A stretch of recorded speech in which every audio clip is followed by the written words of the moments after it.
Seja bem-vindo à Escola Bíblica Virtual, uma página voltada para estudos da Bíblia.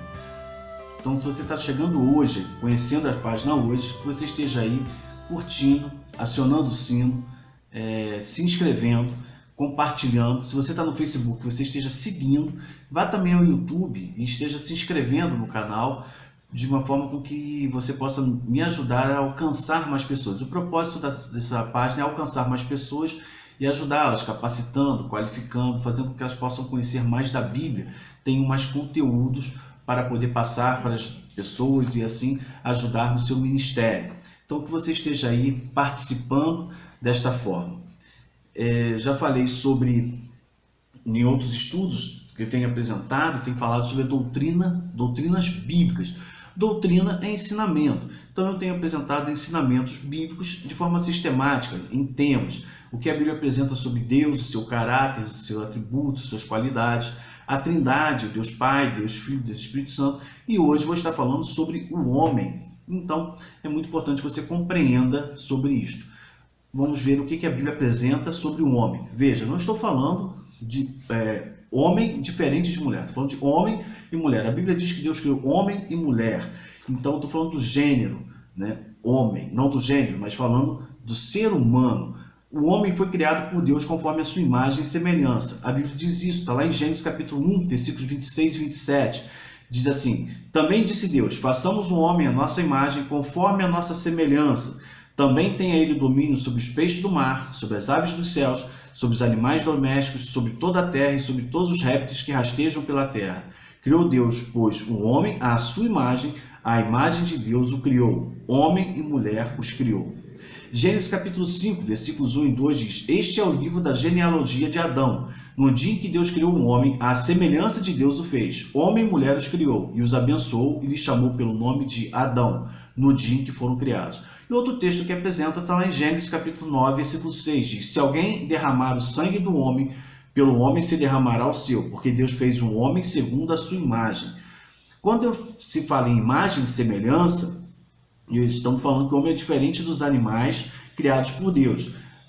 Se você quiser conhecer um pouco mais a respeito de imagem e semelhança, procura no Facebook a minha página de Estudos Eckhart, uma página onde eu faço uma live toda segunda-feira às 21 horas, e lá nos vídeos você vai encontrar falando sobre imagem e semelhança. Tem um estudo de 1 hora e pouca, só eu apresento e explico sobre a imagem e semelhança de Deus. Então, que você possa compreender melhor, tá bom? A Bíblia nos apresenta que o homem foi formado por Deus e foi formado do pó da terra. Deus o formou, o criou do pó da terra. Está em Gênesis capítulo 2, versículo 7. Diz assim: então formou o Senhor Deus ao homem do pó da terra e lhe soprou nas narinas o fôlego de vida, e o homem passou a ser alma vivente. Gênesis 3,19 também fala, diz: no suor do rosto comerás o teu pão, até que tornes a terra, pois dela foste formado, porque tu és pó e ao pó tornarás. O livro de Eclesiastes também diz isso, confirmando isto. Eclesiastes 3,20 diz: todos vão para o mesmo lugar, todos procedem do pó e ao pó tornarão. E Eclesiastes capítulo 12, versículo 7 diz: e o pó volte à terra como era, e o espírito volte a Deus que o deu. Então o homem foi feito à imagem e semelhança de Deus, porém Deus o formou do pó da terra, e a Bíblia ainda relata que o homem recebeu o sopro de Deus, isto é, o espírito, né? Que alguns vão dizer que é a alma. O homem recebeu a vida. Aí está mais uma semelhança que nós temos com Deus, pois o homem tem um sopro, o espírito, a vida de Deus, a vida que Deus deu para ele no seu interior.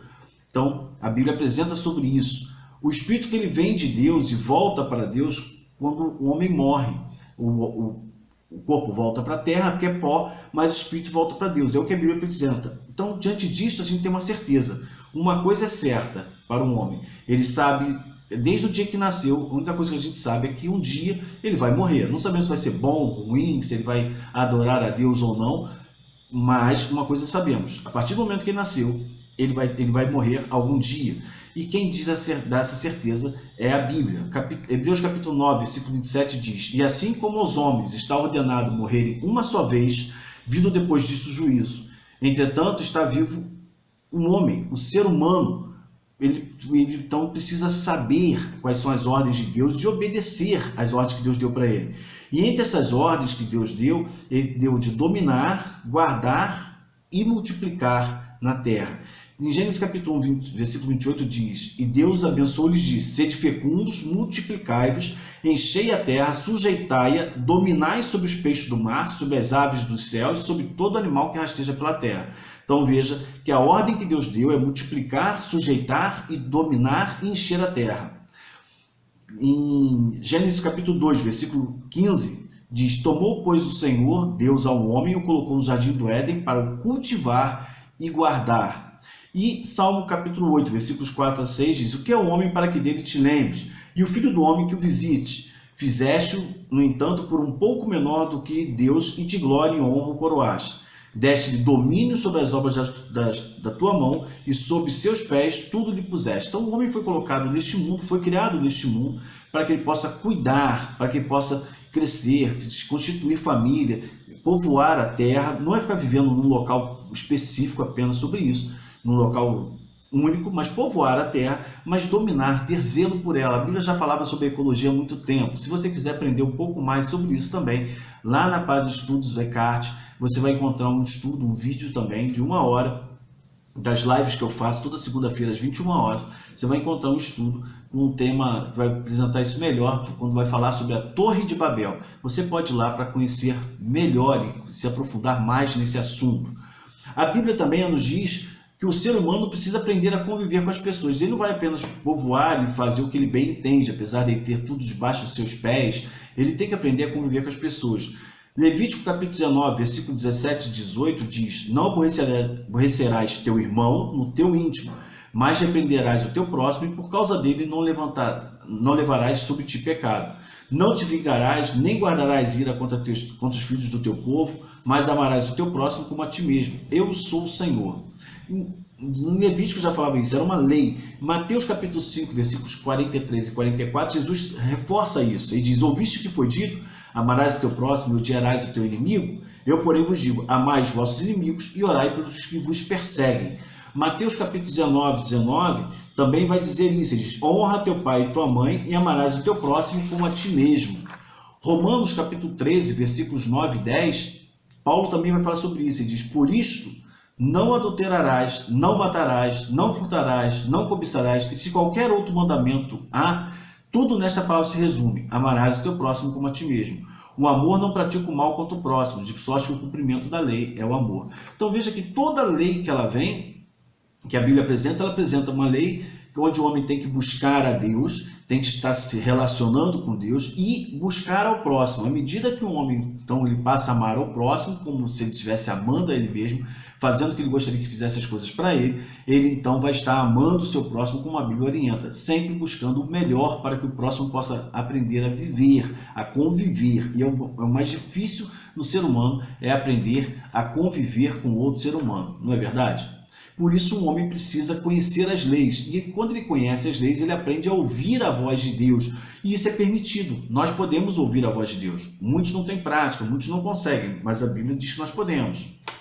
Salmo 95, versículos 7 a 9 diz: Ele é o nosso Deus, e nós, povo de seu pasto e ovelha de sua mão. Hoje, se ouvirdes a sua voz, não endureçais o coração como em Meribá, como no dia de Massá, no deserto, quando vossos pais me tentaram, pondo-me à prova, não obstante terem visto as minhas obras. Então veja, é possível ouvir a voz de Deus, porém você precisa estar atento, buscando a sua palavra. Deus vai falar com você. Tem que ler a Bíblia, conhecer mais. E assim que o homem começa a ouvir a voz de Deus, é porque ele está buscando a Deus. E o homem precisa aprender a buscar a Deus. Jeremias 29, 13 diz: buscar-me-eis e me achareis quando me buscardes de todo o vosso coração. Uma forma de você buscar a Deus, e a forma mais sincera, a melhor forma que tem, é através do seu coração sincero ao Senhor, com todo o seu coração, com toda a sua vontade, com todo o seu desejo, buscar a Deus. Não buscar bênçãos, não buscar promessas, mas buscar a Deus. Mateus 6,33 explica sobre isso. E diz: buscar em primeiro lugar o seu reino e a sua justiça, e todas as demais coisas vos serão acrescentadas. Que coisas eram essas? Ele estava falando no capítulo 6, um pouquinho antes, ele estava falando sobre as ansiedades da vida, o que vestir, o que comer, como viver. Ele fala: não se preocupe com isso, busque o reino de Deus e a sua justiça, e todas as demais coisas serão acrescentadas. Então, você pode buscar a Deus, você deve buscar a Deus com o seu coração, com toda a sua vontade, porque Deus tem bênçãos para você Não porque você vai ordenar, vai pedir, mas porque você está buscando Ele e Ele vai cumprir. Você não precisa pedir mais nada, basta buscá-lo. E quando o homem começa a fazer isto, conforme a Bíblia ensina, ele começa a compreender que ele, como ser humano, não é ninguém. Um homem não é nada, bem diferente que algumas pessoas falam, ou que algumas músicas cantam, que nós temos um valor, que Deus vê o nosso valor, Deus sabe o valor que a gente tem, ou que as pessoas falam que Deus vê o nosso valor, que Ele vai olhar para a gente como sendo algo muito importante. Não, um homem, quando começa a buscar Deus, ele vê que Deus é santo, e ele, por ser pecador, ele não é nada, ele só vive mediante a misericórdia de Deus. Romanos capítulo 3, versículo 9 a 11, ele vai mostrar isso. Mas antes de falar de Romanos, eu quero pegar um outro texto que é melhor ainda, Salmo 8, versículo 4, que diz que é o homem que dele te lembres, e o filho do homem que o visites. Salmo 9, 20, ele vai dizer: infunde-lhe, Senhor, o medo, saiba as nações que não passam de mortais. Então, o homem não é nada, o homem é simplesmente um mortal, ele é pó e ao pó voltará.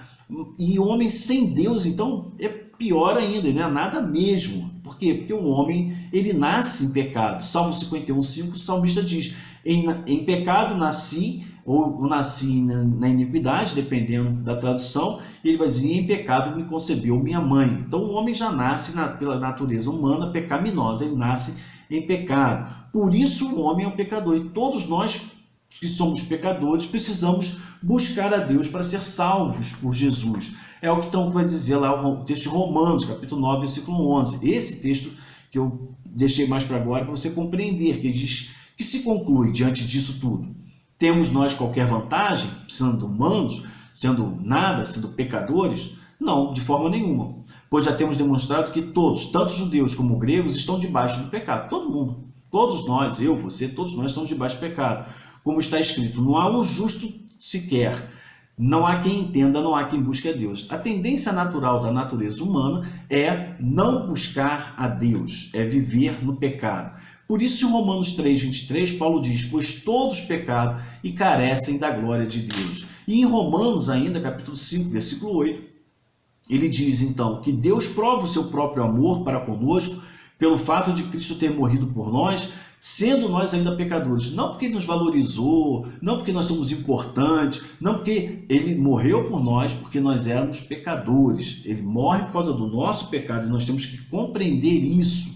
E é através de Jesus que a gente obtém a salvação, a gente recebe a salvação. E isso, então, quando acontece, nós nos tornamos, então, filhos de Deus, porque nós somos amados por Deus. Quem diz isso? João 3,16, o texto muito conhecido, clássico, diz: porque Deus amou o mundo de tal maneira que deu seu Filho unigênito, o Filho daquela única forma, como expliquei lá no Deus Filho da Trindade, para que todo aquele que nele crê não pereça, mas tenha a vida eterna. Então Deus amou o mundo de uma forma tão diferente que ele deu seu único Filho, para que todos nós possamos ter a vida eterna. Para isso devemos crer nele como Messias prometido, o enviado por Deus, o Salvador do mundo. Este amor que Deus revela, ele é o principal motivo da alegria de todo cristão. E aí nós podemos compreender o motivo desse amor. E esse amor ele vem porque o homem é pecador. E se eu falo que o homem é pecador e precisa de salvação, nós precisamos compreender então sobre isso, sobre pecado, salvação, e nós vamos conhecer isso nos próximos estudos. Espero que você tenha compreendido, que tenha tirado algumas das suas dúvidas, que tenha gerado novas dúvidas, e o mais importante, que você venha interagir, que você venha colocar as suas dúvidas, dar sugestões de estudos, escrever o que você acha. Pode ser crítica, não tem problema. O importante é você interagir e eu poder saber o que você está pensando e poder ajudar você melhor, ou até mesmo melhorar, para que possamos caminhar mais, de uma forma mais eficiente, para atender a todos. Não esqueça de dar o seu like, de curtir, de compartilhar e acionar o sino, porque toda segunda-feira, às 8 horas, entra um estudo sobre o livro de Atos dos Apóstolos, e toda quinta-feira, às 8 horas, entra um estudo sobre doutrina bíblica, para que você possa estar recebendo esses estudos e possa estar sendo edificado pela palavra de Deus. O meu propósito é capacitar, ajudar você, edificar você, passar uma informação a mais, um conteúdo onde eu possa lhe auxiliar. Espero que você esteja participando, goste, me ajude com isso, principalmente no compartilhar esta página. Bem, no próximo estudo nós vamos estar então conhecendo um pouco mais do que a Bíblia nos ensina, quais são os ensinamentos que ela tem. E vamos continuar então estudando as doutrinas bíblicas.